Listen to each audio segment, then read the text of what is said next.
request everybody to keep the questions strictly around WPL. And please raise your hands before you ask the question so that we can facilitate it one by one. Thank you.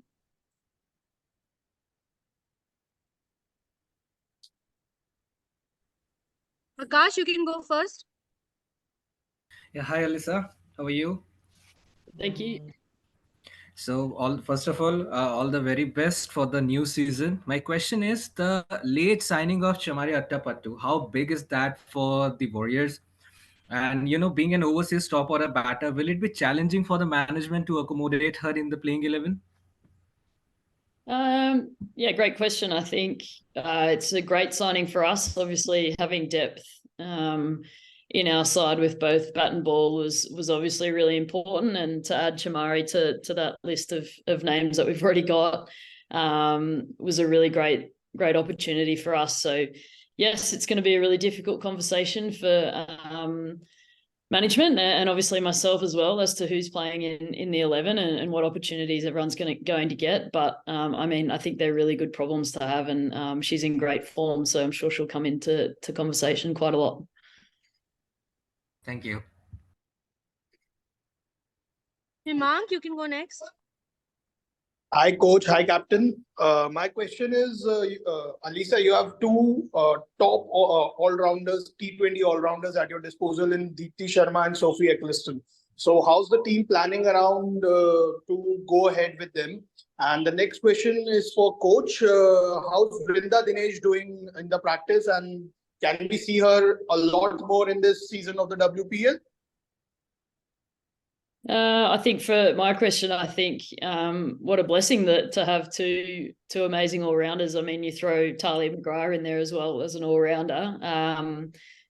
Yeah, hugely positive for us. And I mean, from a management point of view, they're going to bowl their 4 overs each, I would have thought, in every game, and that's a huge plus for us. So yeah, we've got a lot of spin options this season, which I think is going to come in handy, especially towards the back end of the competition, knowing that the wickets are going to get tired. So I'm looking forward to seeing the contributions from both Deepti and Sophie with both bat and ball. Yeah, just from my point of view on Vrinda, she's a really exciting young talent. And from what I can see in practice and what I can see over the course of the time that I've watched her play, she learns very fast, which generally the best players do. So I think we've got a really talented young player who will evolve as the competition goes on, and will evolve for UP Warriors over the course of the next 2 or 3 seasons. So I think we're really in a really fortunate position to be able to pick up such a talented player and a really good person. Thank you so much. All the best. Yeah. Sabyasachi, you can go next. Am I audible? Yes. I have a question for Alyssa. Alyssa, last season, the Warriors had their ups and downs with their opening partnership, them trying both Devika Vaidya and Shweta Sarawat. So do you believe that Chamari and Danny White's inclusion is an answer to that problem? And if any of them plays, what are your thoughts on the team combination, as McGrath, Harrells and Eccleston also played a very important role for you guys last season? Yeah, I mean, that's going to be the challenging part about our season, knowing the 6 internationals that we do have at our disposal and what they can do for our side, and probably balancing their contributions. Look, I dare say that it will be myself and probably an Indian player that will open the batting initially, and I think we'll probably give that a red-hot crack. Chamari, if she does come into our playing order, I think she'll probably likely be in that top order, but we'll have to wait and see how the season pans out. I thought last year our middle order in particular saved us a lot, and also put us in great positions to win games at crucial stages. So yeah, it's going to be difficult conversations knowing exactly what we've got and getting the balance right, but we'll have to wait and see how the season unfolds. Thank you, Alyssa. Devarjit, you can go next. Hi, good morning, Alyssa. Could you talk about the lessons the team has probably taken from the last season? You finished 3rd. It was a very intense competition. So how do you see the entire tournament shaping up for that matter? I think we learned last year that we can compete. I mean, a lot of people, a lot of chatter around the competition probably wrote us off early and thought, you know, the big teams were going to run away with the competition. But the fact that our group probably underperformed at times, but still managed to come away with wins and to finish third was a huge effort for us. So I think learning that, yes, we can compete, and I think this season, especially at the auction and some of the local players that we've picked up, which is really great signs heading into this season. So hopefully we can continue to improve and obviously hopefully go one or two better this season and hopefully get our hands on a trophy. But I think for us, the learnings was all around just being able to compete, especially for some of the local players that have never played in a competition like this before, and never played against some of the international players that they have. I think some confidence on their end to be able to know that they can match it with the best, I think is in good stead.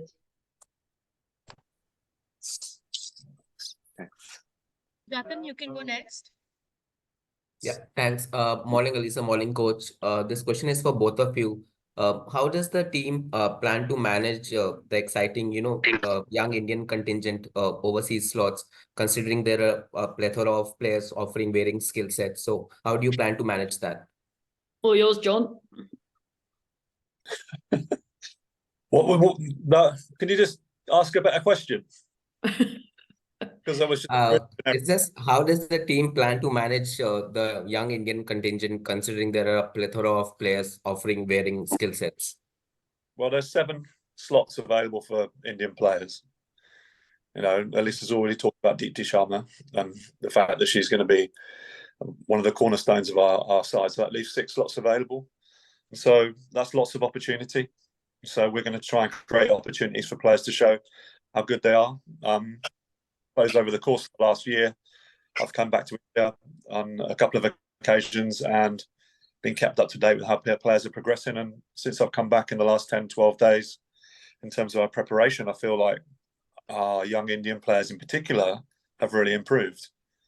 So it was a big gap for us last year in our performances. Our overseas players carried our side at times, and I'm really looking forward to creating opportunities for people to show how skillful they are and whether or not they can cope with the pressure of the big stage. And my view is that there's definite improvements from last year, and hopefully you'll see that on the field. Thank you. Sudarshan, you can go next.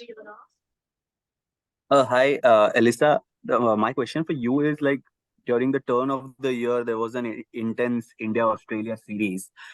If you can share what was it like for the trophy unveiling a couple of days ago? Because all the posters, all the photos have 3 players from Australia captaining WPL, 2 from India. So what was that interaction and all like? And for Jon, I would like to know what the talks or chats are about the bowling department, because for a large time after the auction, it seemed that Lauren Bell, the one seam bowler from overseas, was in the mix, but she's been out, and then she's been replaced by an spin all-rounder. So pace department of UP and what the chatter around that? I think for me, I think it was a really nice, friendly, smiley, laughy trophy unveiling, which is exactly how it's supposed to be. I think there's no secret that India and Australia have a great rivalry with one another, but a lot of that extends to on the park. I think off the field, especially having opportunities like this, playing in the WPL, and also a lot of their players coming in the WBBL, also playing in the 100, we get a lot of opportunity to cross paths quite frequently throughout the year. So it was interesting that there were 3 Australian captains and 2 Indian captains. I'm sure moving forward and hopefully for the competition's sake that, there's more and more Indian leaders that are going to put their hands up and hopefully captain these franchises. But from my point of view, I thought it was awesome. It was great to chat to both Harman and Smriti and just share. Yeah, and to answer your question on our bowling department, I suppose the dominant force in women's cricket at the moment is spin bowling. We've index. But that's the area that is probably the area that if we get that right, we can take this competition on. The thing that we have especially in Deepti Sharma and Sophie Ecclestone, is bowlers that can bowl in any part of the game at any time and take wickets. And if you look around the world in terms of fast bowling, my view on the fast bowling women's cricket as a fast bowling coach is the biggest area of growth in women's cricket, or the potential biggest area of growth. And the fast bowlers around the world are not quite as effective as spin bowlers at the moment. Other teams have more fast bowling options than us. That doesn't mean other teams have a better bowling attack than we do. Lavanya, you can go next. Thank you. I have a question for Alyssa and Jon as well. Alyssa, we love talking about eccentric characters and franchises. You had Grace last season with her unmatched love for a good burger. And this time, any player we speak to talks about Danny White and how these two players, along with you, are so important in easing the nerves in the setup. So how key is it for you as a captain to have personalities like this? That's my question for you. For Jon, you had Sophie Ecclestone with you. She had a really bad shoulder injury towards the end of last year, and she's coming back. She's really raring to go. Can you just take us through her injury recovery and what her mindset's been throughout the entire thing? Because we know it's really hard to keep her out of a contest. From my point of view, I think it's hugely important to have characters like that within franchise cricket. I think there's so much cricket being played right around the world, both internationally and domestic, that it is draining for a lot of players, especially in the women's game. It seems to be the same players playing in all the different leagues all the time. So from my point of view, it's all about trying to enjoy my cricket and also make it an enjoyable environment for a lot of the players, including the local players that are coming in to play the WPL. There's a lot of pressure. It's an overawing experience for a lot of the young players that haven't really been involved in it before. So from my point of view, it's just about helping them relax, helping them believe that they're good enough to be here. And that's my job. And to have characters like Grace and Danny and Sophie and Talia as well, to an extent, to help ease those nerves and help be able to grow these young players, I think is really important, and hopefully, and just hearing a lot of the chat from last season, a lot of the players really enjoyed their experience with our group, and this year's no different. We're just going to go out there, enjoy ourselves, and we're happy with the underdog tag in particular, and go out there and knock off some of these big franchises and show them what we can do. Yeah, and just from my point of view on Sophie, Sophie's fully fit to play. She had a dislocated shoulder back in, I want to say, September. She's been really well rehabbed by our team back in the UK with the ECB, and they've done a really good job. And she was fully fit to play in December. So I don't have any issues or worries about Sophie's shoulder, and I'm pretty sure that Sophie doesn't either.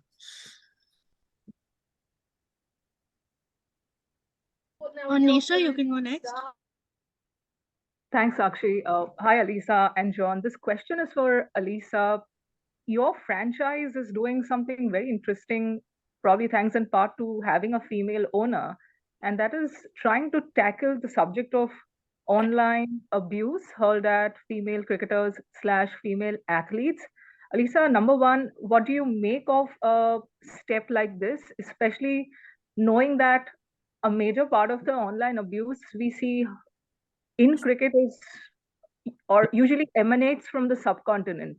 And number two, do you think, as somebody who logged off Twitter, I think on November 26, 2022, is there more scope for more powers that be to take steps in the right direction as far as addressing the issue of abuse against female cricketers online is concerned? Yeah, I mean, the first part of that question, I think I'm hugely proud to be associated with the UP Warriorz, knowing the work that Janisha Sharma does behind the scenes, not only to build an amazingly successful franchise, but to build a legacy around, you know, what this franchise stands for, and the work it does around the community in particular, makes it a really amazing experience for us to come here and feel like you're making a difference, not just running out on the field playing cricket. So I think that's really amazing. I think when it comes to the online trolling, I think the mindset that we've taken and that they've approached is that we can sit there and delete it all and just pretend like it never happened. But I think we're better off actually addressing it and calling it out and saying this isn't good enough. And I think the approach they're taking is that every time there is a negative comment or, trolling in particular, they're going to put a trash bin emoji right next to it, and they're going to call out all the fans and the supporters to do exactly the same thing to ensure that, the people that do it quite frequently start to get the message that it's not okay. And there's actually a lot of people out there that it makes feel uncomfortable, not just the players. So I think it's really important. I think I can't really comment on exactly where the trolling comes from that you suggested, but I think for us as female athletes, we're out there doing the best that we possibly can. We put blood, sweat and tears in our job every single day. And there is going to be some negativity coming from external sources, but for us, we've got one another's backs, and in particular to know that your franchise has you back as well and says it's not good enough, and give you the confidence to go out there and be yourself, I think is really cool. It's fantastic to be a part of. Kash, you can go next.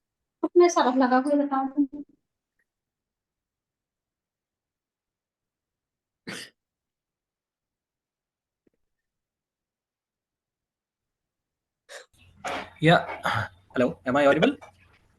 Yeah, so my question to Jon, a captain like Alyssa Healy, how does your job as a coach gets easier or tougher? Your view on that. And my question to Alyssa, that Bengaluru, Chinnaswamy remains an unnavigated territory for you. I think you have never batted over here. So how that's gonna, what you have to say about it? So yeah, I can go first.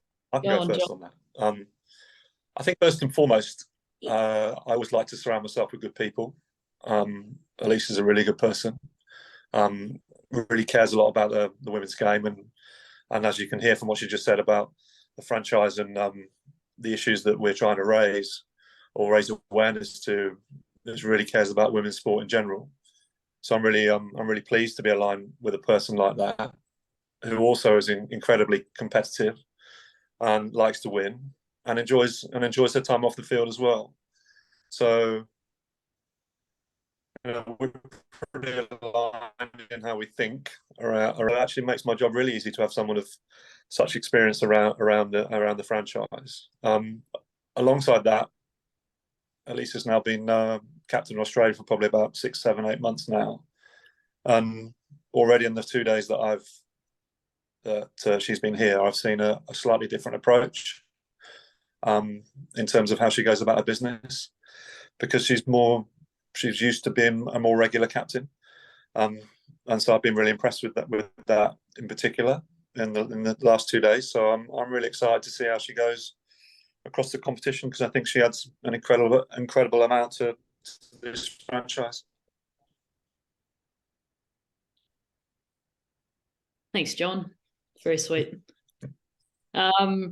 Yeah, look, I'm really excited to play at Chinnaswamy Stadium. I think I was here, 15 years ago for the first ever, around the time that the first ever IPL was about, and we were actually staying at Chinnaswamy Stadium. We were on a tour here for New South Wales, playing against some local sides. So for me, it's always had like a little bit of a special place, knowing that, I was sitting there watching Chris Gale and Brendan McCullum. I think both made centuries, in that first game at Chinnaswamy. So that was a pretty amazing experience for me. So to have that opportunity to go out there and I wouldn't say replicate that, but have an opportunity to play at such an iconic ground in India is hugely exciting. And hopefully we can have some good performances and make our own memories as well.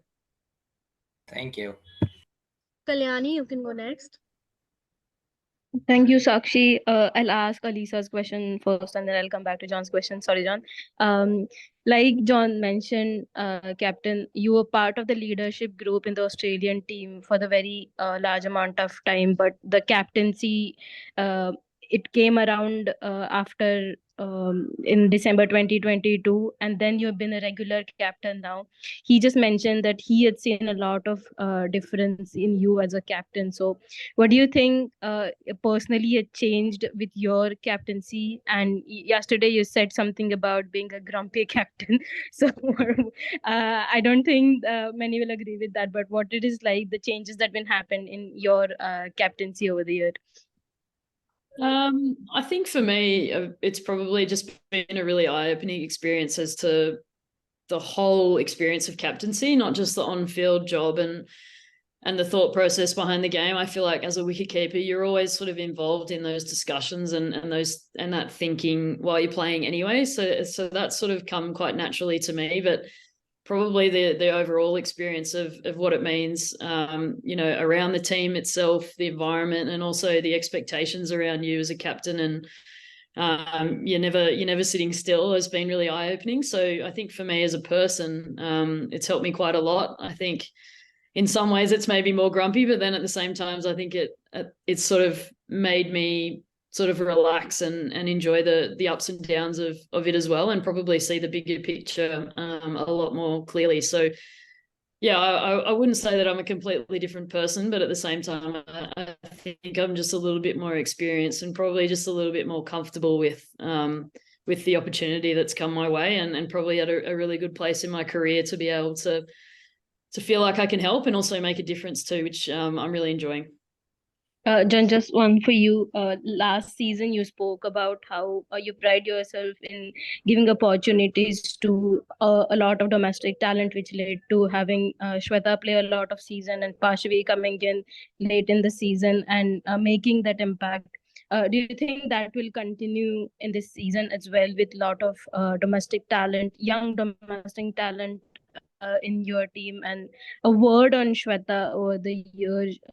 She struggled a bit with a lot of expectations, I guess, in the first season, and how she is shaping up, and what is the message for her in? On the first bit of your question, I think that's the responsibility of the whole competition, not just the UP Warriors, is to try and grow the depth of Indian domestic cricket. I think we've already seen the competition for slots in this franchise and the competition for slots in the auction will drive up standard. I'm a real strong believer in that competition drives development, and putting someone in a position where they have to compete for their place or compete to get better will make them go away and think and get better, and then everything will grow from that point. On Shweta in particular, yeah, last year was a tough year for her in the competition. We asked a lot of her. We gave her a lot of opportunity, and we asked a lot of her for someone of that age. I think she was 18 or 19 at the time. I've seen a very different person come this year, someone more confident in themselves, more grown up, as happens between the ages of 18, 19 and 20. People grow up and they start to think a little bit more, and they're able to understand themselves a bit better and make better decisions when under pressure. So I really hope that you see the Shweta has developed, because I see that in abundance, and I hope that she's able to perform on the big stage and handle the situations that she's been put in. Thank you, and all the best for the season. Thank you. Jishu, you can go next.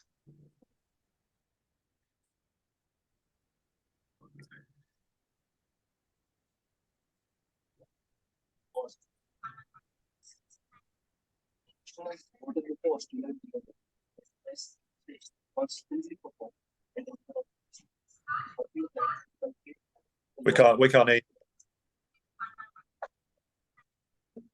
Jishu, maybe you can type in your question. Anubhav, you can go until then. Actually, I need to get to training soon. Yes, one last question, coach. Hi, coach. Hi, captain. My question will be for both of you. Sophie Eggleston, Tyla Megrath, and Deepti Sharma in the middle order and lower middle order, providing batting cushioning at the end, and with the ball too, they're very good. How do you see the combination, and will this be tough for you guys to fit all three in playing 11, or what's your plan on these on this? I mean, I think I missed the third name, but I mean, I think DG and Sophie showed that they can play in the same 11 last year and do really good things for us. So, like I said before, we're going to have a lot of difficult conversations as to who is fitting in our 11. I think we're pretty settled in what it's going to look like for tomorrow night, but at the same time, I think it's going to be really dynamic throughout the competition. We've got so many options that can do some amazing things in particular in that middle order. So I think the competition for spots is going to be a really good one for our franchise and hopefully translates to good performances.